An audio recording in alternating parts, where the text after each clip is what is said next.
This is the Tale of Wulfrik, the Wanderer and the Eternal Challenger. Wulfrik is a multilingual duelist and hunter. In other words, he can call you a fat and bitch and fucker in your native language, all while stabbing your face and eating your dog. Whenever Wulfrik gets bored, like he is for the sake of this story, he takes his tribe out to hunt giant beasts and burn down villages. One day he got so restless he decided to act on a ridiculous rumor that a demon by the name of Grimthur the Bearded One was terrorizing orcs in the Badlands. Assuming one can terrorize greenskins? But boredom is boredom, so Wulfrik set out southward, through Kislev. Figuring it would be a long, treacherous journey, he sought the comfort in the loving embrace of violence. Killing a few local leaders and hunting down a few monsters on the way south made for some decent entertainment. For his first duel, he challenged the scrawny bitch Ivan Stereotypov for the fate of his village, Russia.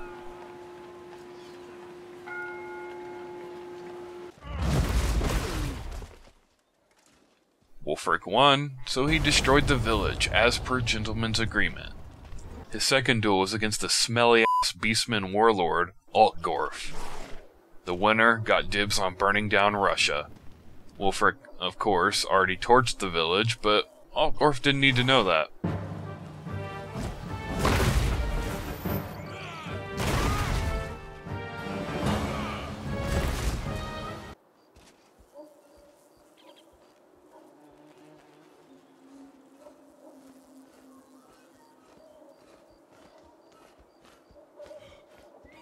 Wulfrik won, as he does, and he went back and burned down Russia again anyway.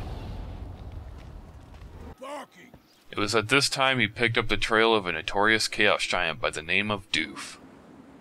Momentarily leaving his men behind, again, Wulfrik fought the retarded f***ing giant on his own turf, in the nearby mountains.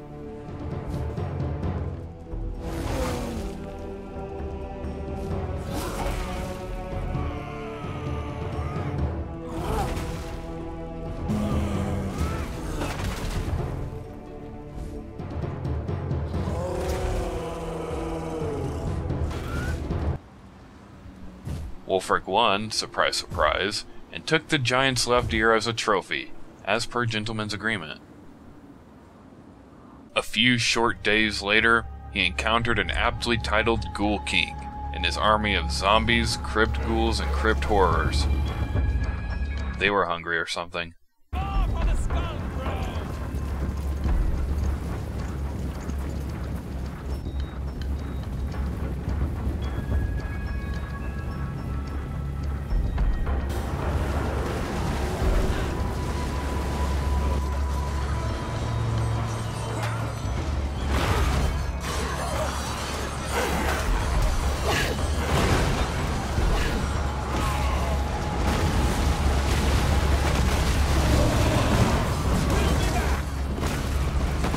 Wulfrik never got the Ghoul King's stupid f***ing name, as he stabbed the undead fiend repeatedly with extreme prejudice.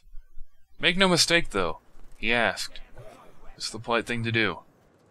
A little south of that, Wulfrik encountered the legendary necromancer Heinrich Himmler. The two debated for hours on who had the greatest savage combat form ever, Wulfrik or that dead piece of shit Krell.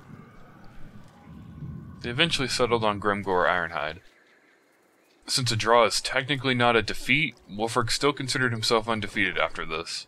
Passing through the Imperial provinces, Wulfrik encountered a roaming pack of razor-gore, knifey, pig things. He stabbed them, and they tasted fine. He eventually found himself near the Border Princes, surrounded by Musalon? Really? What the fuck is wrong with the old world, man? I mean, it doesn't really matter. He still killed them.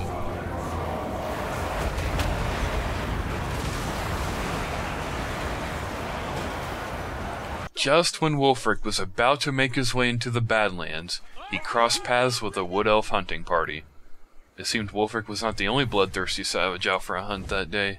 Luckily, the war dancer whores brought along a fat f***ing pussy dragon for Wulfrik to chew on, giving him a slight challenge.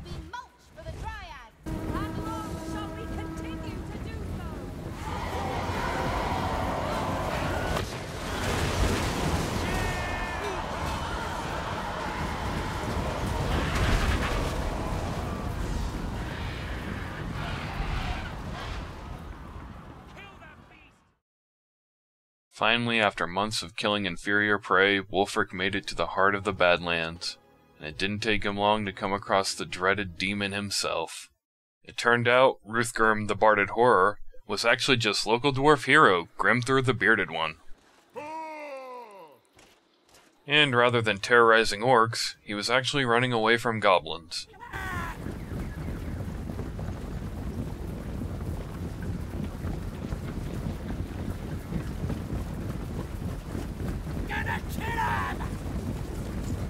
Wanting to make the most of a situation, Wulfrik went ahead and ordered his tribesmen to distract the greenskins, while he himself dueled Grimthur to the death.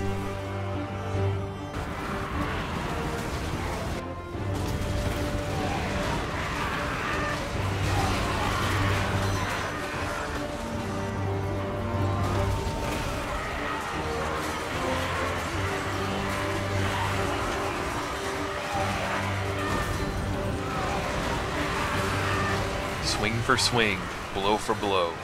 Aggressive and furious, all combatants fought with an unmatched focus that day.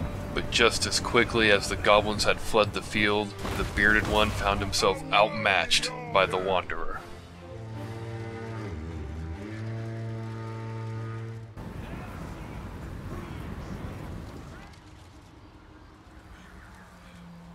Wulfrik had done it. Grimthur had been slain, and the trophy was his immaculate beard. The master duelist headed home, equal parts frustrated and proud. On the way back to Norska, Wulfrik encountered wolves, squigs, skeletons, zombies, knights, peasants, witch hunters, tree people, mammoths, trolls, orcs, manticores, Russia, harpies, chaos warriors, slayers, dragon ogres, and other Norskins, all of which he and his men killed. And, in the end, that's really all they're meant for.